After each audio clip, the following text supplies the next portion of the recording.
We're back and we're focusing on drugs. Dereleen James, an Eldorado Park mother of a 17-year-old drug addict, wrote an open letter to President Zuma addressing him as Dear Dad back in 2013, documenting her struggles and those of other mothers to get their children off drugs. That plea prompted the president to visit the area a month later and pledged a raft of interventions to address the complaints of rampant drug use, crime and ineffective policing.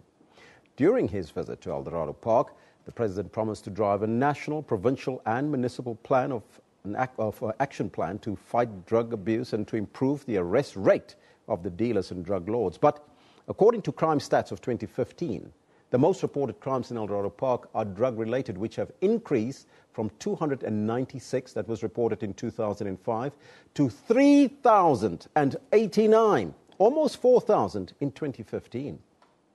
Drug-related crimes in Eldorado Park contribute, listen to this, 17% of Gauteng's crime rate. And the statistics.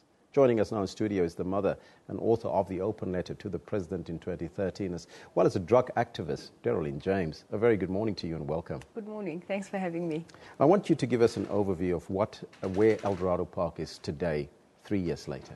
All right, what you see happening in our community is a lot of NGOs and NPOs are active. So the people on the ground, they are playing their part. Government has also been there. Just from January to March, we had a 3-month supply reduction intervention where outside cops were deployed to the area, and that sort of intervention yielded something like 75 arrests. So it's just continuous intervention that we are busy with, but it takes the people on the ground to actually drive this. The fight against substance. Tell us about some of the milestones and the successes since the intervention by the president.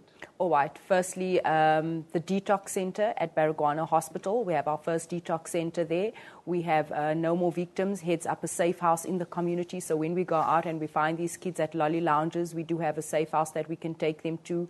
We've seen quite a few rehabilitation centers registered that wasn't previously registered. So yes, there has been a lot of help, but it's slow. Mm-hmm. And like I always say, I think these drug dealers are 2 steps ahead of us. Like we plan, they too plan. Mm-hmm. What about the rest of drug lords and the eradication of the lolly lounges? That is still a challenge to us, because what we see happening is the drug lords get arrested today and they come out 2 days later. They get bail. We don't have the justice system on board. We don't have designated prosecutors. We don't have designated investigating officers. You know, sometimes these guys come out on 200 Rand bail. You see repeated offenders coming out. So it's an ongoing thing. If there's no synergy between SAPS and the Department of Justice, we're losing this battle.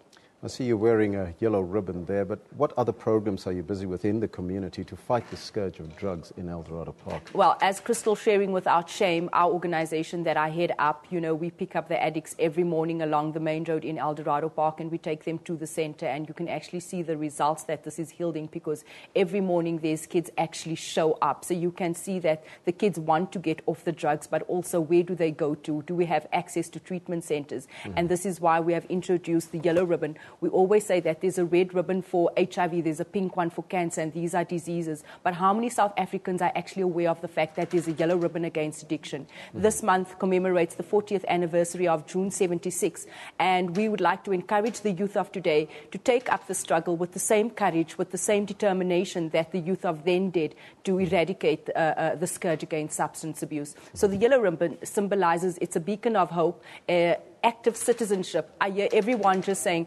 government needs to do this, government needs to do that. But this is a call to action for corporates, for ordinary citizens, for government. We all have a role to play when it comes to the fight against substance abuse. How do people get involved and participate in the yellow ribbon? Or what do you call it? Is that the yellow ribbon? It's the yellow ribbon. Like I'm saying, the 26th of June is International Day Against Drug Abuse and Illicit Drug Trafficking. Yes. We'd like to see the yellow ribbon on television. We'd like to see buildings and corporates and people wearing the sticker and saying, you know what, we too, don't wait for it to come knocking on your door. I always say, if I had known then what I know today, I would have gotten involved. But unfortunately, we always only get involved when something affects us. So if anyone wants to get involved, they can contact us. They can reach us on Facebook, Crystal Sharing Without Shame page. Also on Twitter at Dereleen James, my Facebook page, 011-494-1363. That is our land.